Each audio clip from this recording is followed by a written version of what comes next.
Здравейте, приятели! Днеска бих искал да поговорим за едни много здрави кукички за метод фидер риболов. Ето ги и тях. А ето ги и моделчетата, които съм подбрал. Едната е KM108 на марка Panda, специална разработка за метод фидер, а другата е на марка Guru QM1. Те са в съвсем различен ценови клас, но просто искам да видите колко са сходни като визия. Ето, това е на марка Panda кукичката, това е куката, която е на QM1.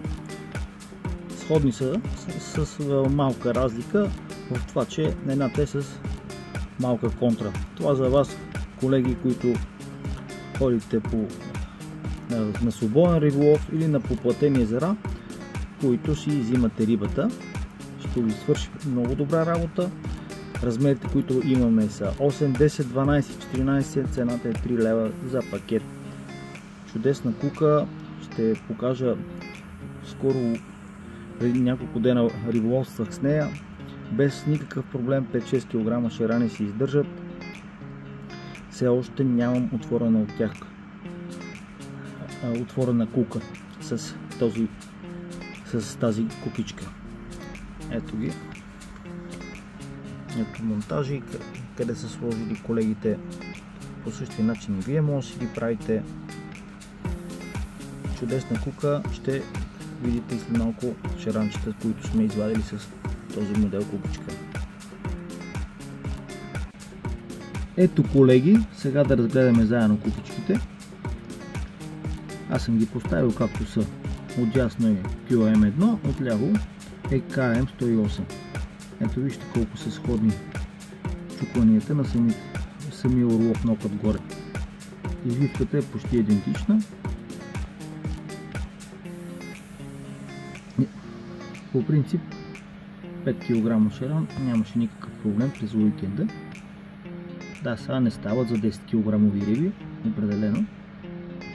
QM може да издържи, но той си върви с цената. Това е, колеги, от нас. Едно сме били в помощ.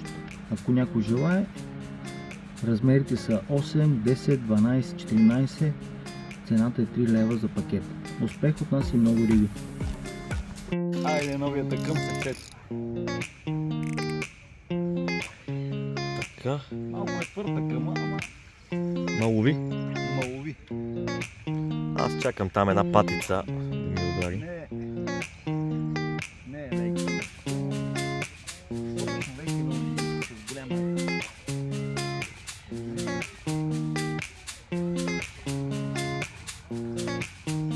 Дай бръщи да им не. Никога. Ще се спираме. Тук се наложи след малко да направим асистенция.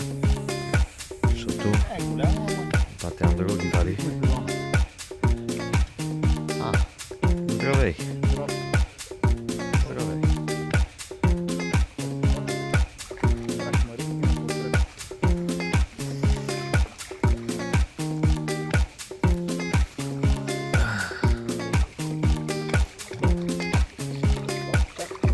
Андро! Че сливаме едновременно и кепваме и обслужваме. Самообслужващ персонал и кепаджия и кефаджия.